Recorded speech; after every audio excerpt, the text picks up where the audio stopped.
Alright guys, so we're running a little bit behind today for this week's video, and hopefully you'll stick around because we're going to talk about what is going to go on at the end of this week, and we hope to see you there. We're going to talk a little details about that, and also give you a quick little tour of how our muscadines are doing, and a few other things. So stick around. We'll try and do as much of this as we can in one take and go from there because we're running short on time. Dean Family Acres.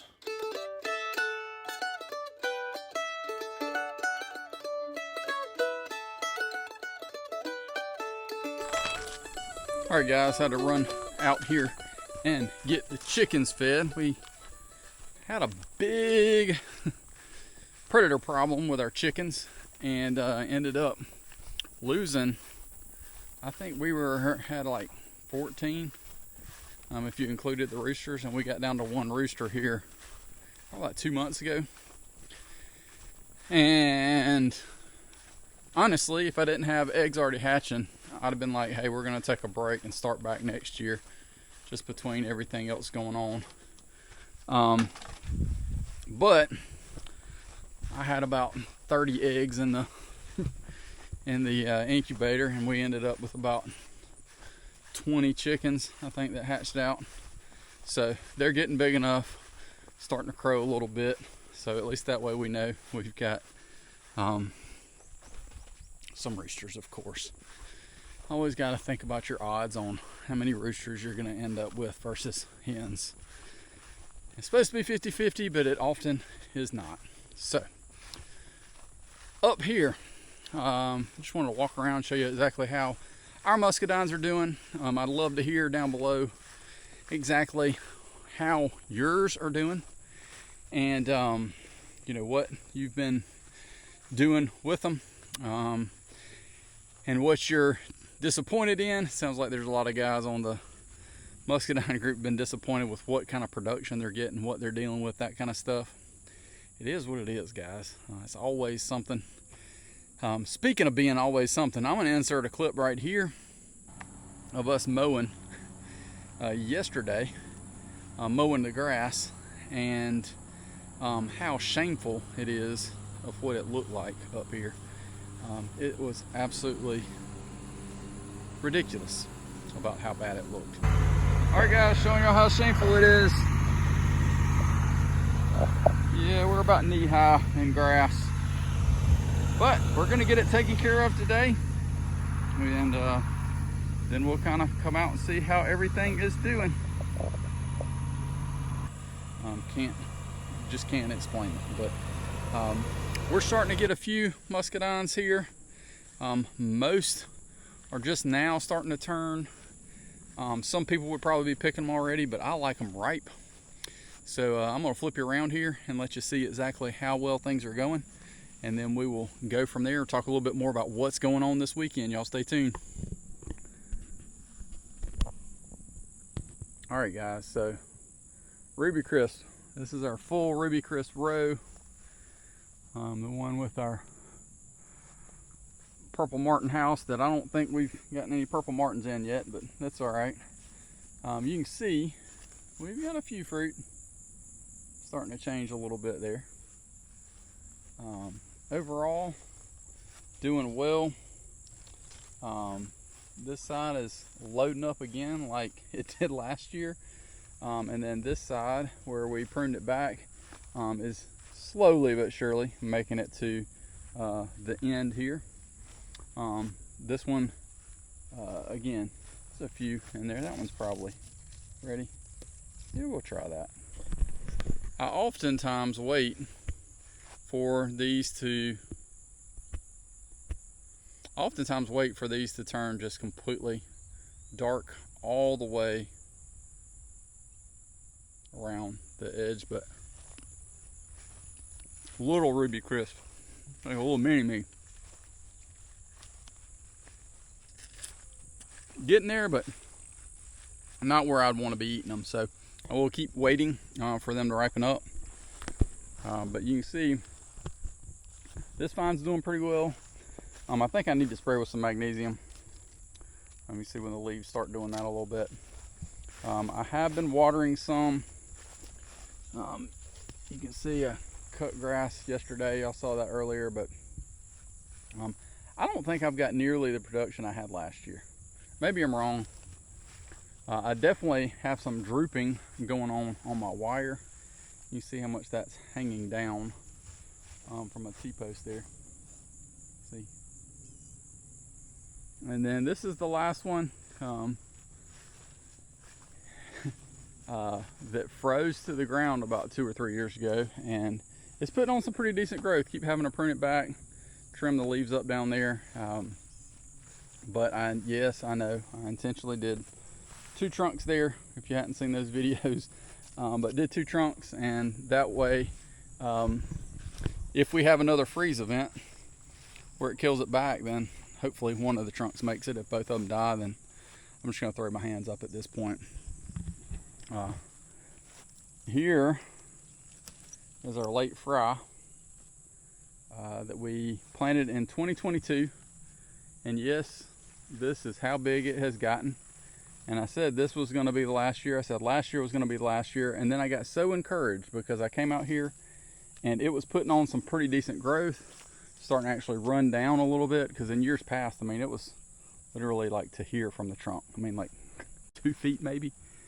But it put on some growth. It had about 5 or 6 grapes on it. We're now down to this one, which will never mature to anything worthwhile. It's coming out this winter. We'll dig it up, give it to somebody, or maybe just try and replant it, see if it does better elsewhere. Supreme that we planted here. Yeah, I did 2 trunks again. I thought I might air layer 1 and or do double trunks. We'll see. But that Supreme is going to come up and take its place. I mentioned it before, but the soil up here, especially on the upper end, is no bueno. And I think that's our problem. I need to compost. I fertilize like Ison calls for all the time, but I need to compost. They're just not doing like I would like for them to. This is Black Beauty. You can see that it is drooping. I got the snake neck going on, but that's all right. We're getting there. Not quite. Not quite.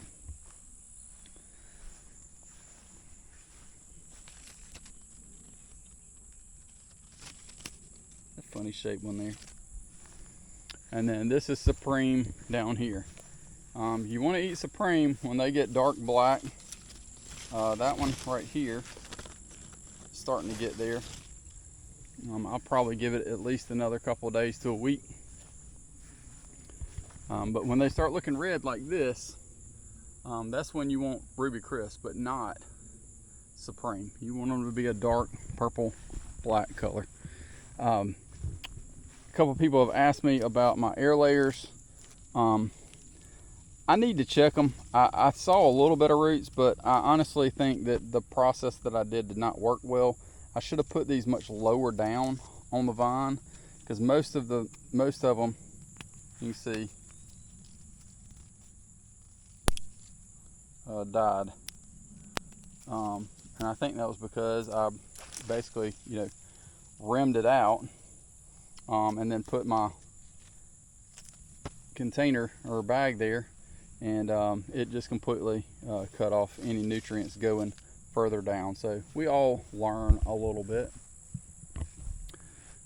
Here we have a sweet mix, and we've got 2 going there. Hopefully these will continue to grow down the vine some. It seems like just taking forever. They do seem a little bit light to me. I might do a soil test this winter too, just to see what we got going on with that. But it's almost down on this side, getting there. This side not quite as much. This row here also does not have irrigation yet. So you can see I'm pulling my hose down and just letting it drip, and then there's another connection for another hose there, so I'll let it drip, and then I'll drag it down. This is a Pam. Slowly but surely it's getting there. This one's I need to bring me out another zip tie to help kind of train this a little bit better before it starts to harden off.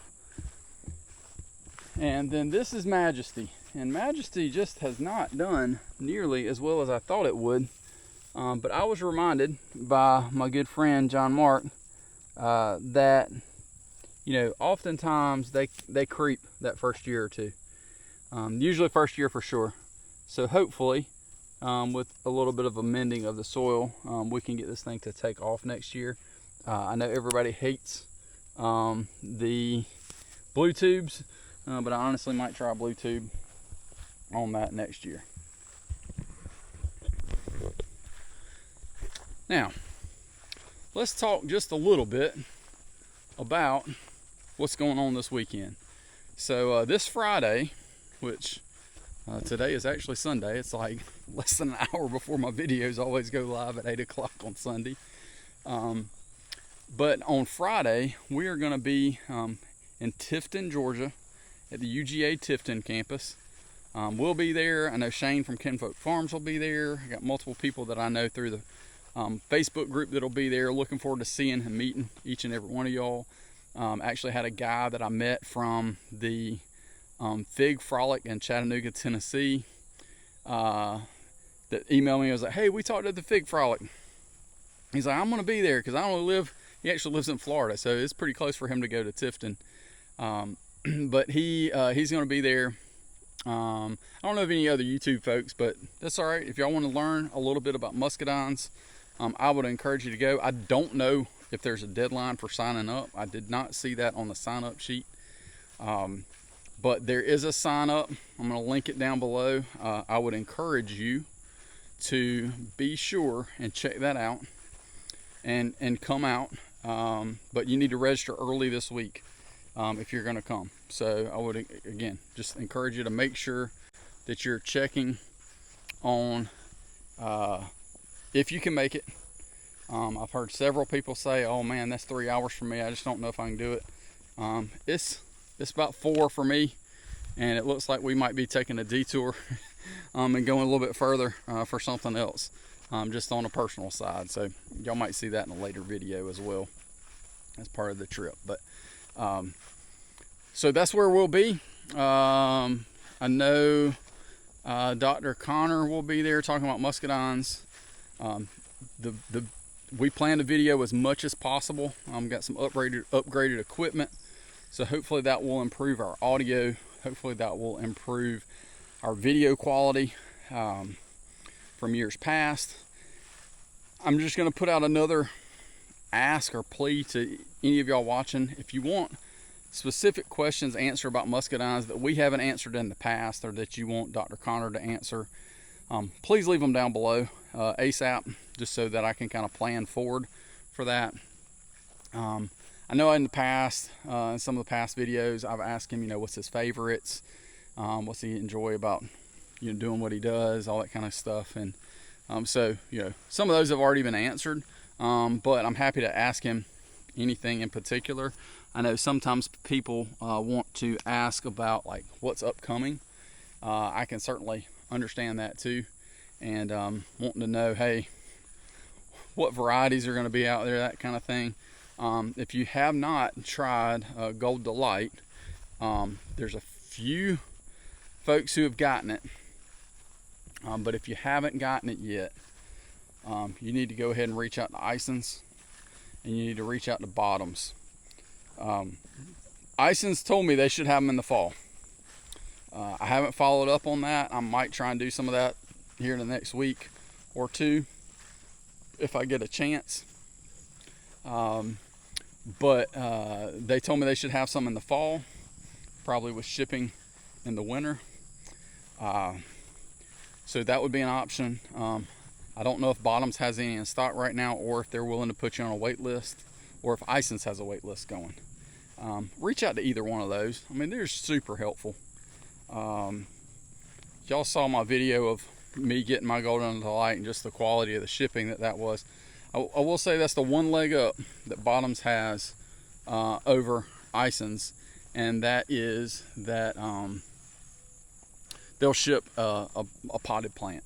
Ison's won't do that, so it can be you know, an issue if you're wanting a potted plant. Personally, I like potted plants.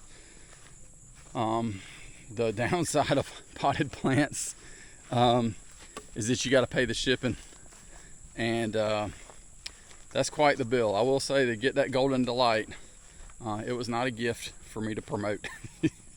And that's more than I paid for a plant in quite some time. Some people are fine with that. Most of y'all who've been around long enough out here know I'm pretty frugal. Some people call me cheap, but anyway. Any comments or questions you got for Dr. Connor, comment down below.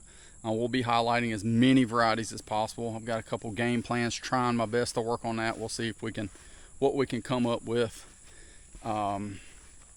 just to get some varieties, show you some highlights, and see if we can't talk about it a little bit more, give you some more details. I feel like I'm not a very good food taster to give descriptive details, but it ends up working all right. I think that's probably how some of the popularity of Majesty got going, just seeing the whoppers that trying there at the test vineyard, and also at Mr. Paul Spivey's vineyard that we did 2 years ago now. Man, it's hard to believe it's been 2 years since we've done that. We'll walk down here real quick and talk a little bit more, but show you how my pork vines are doing. For those of you that remember, my pork vines are kind of in the shade.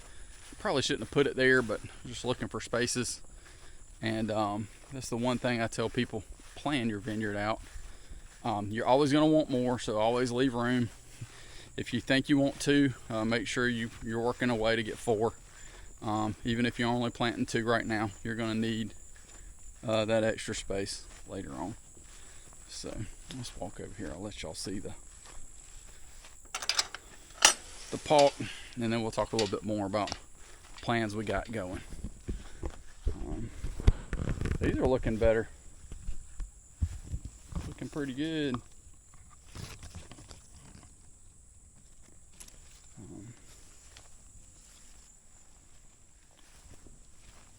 The gamble is there for squirrels. Do we wait? Do we wait? Maybe the squirrels get them or not. So you got that there. A little spittlebug action going on. So that's our pork vine. Again, you can see how shaded it is compared to out there where we were in the vineyard.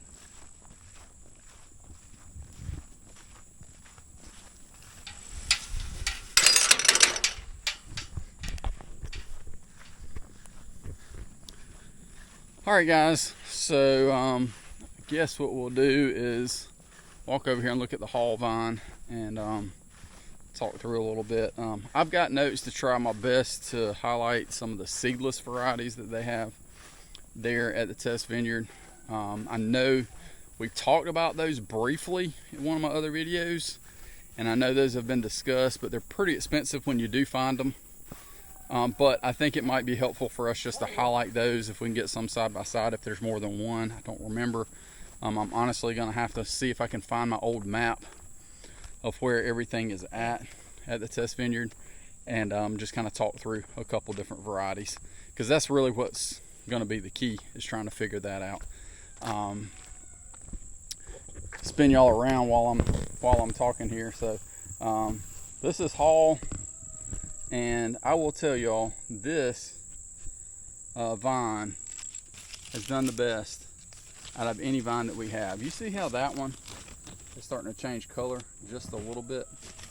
That means that we can pick that one right there, and we'll taste it in just a second, and hopefully I can give y'all a little bit of a preview of what we're going to be working on Friday as we go to the test vineyard. But I mean, this vine is absolutely loaded. There's another one right there. You see the color difference in this one? Might not be that big, but that doesn't matter. And if you let these go even longer, so if I left that go a couple more days, maybe a week, it would be absolutely delicious. Not that it won't anyway, but it definitely would be so good. So here we go. We got 2 Hall. Getting there. A couple more days to a week. We'll be getting them perfect. That's the other crazy thing based off of where people live, their growing conditions down there in South Georgia, I mean, they got everything right. It just blows my mind. We're here in upstate of South Carolina. I'm about an hour south of Greenville, which apparently is one of the most popular places to move in the country. Some of us have known this is a great location, but sometimes a magazine article or newspaper article or something can change that drastically. Anyway, so it's crazy how that changes the dynamic of things getting right, that kind of stuff. But I think we've probably been talking long enough. I've been talking to this box right here for about 20 minutes. Hopefully we will see you guys on Friday. Comment down below if you'd like to see or hear anything specific. Us ask Dr. Connor, and I'll leave you with trying this haul. That's the best one I've had all year long.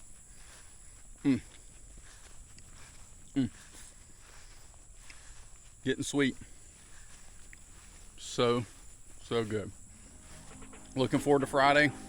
Hopefully we'll see each and every one of y'all out there.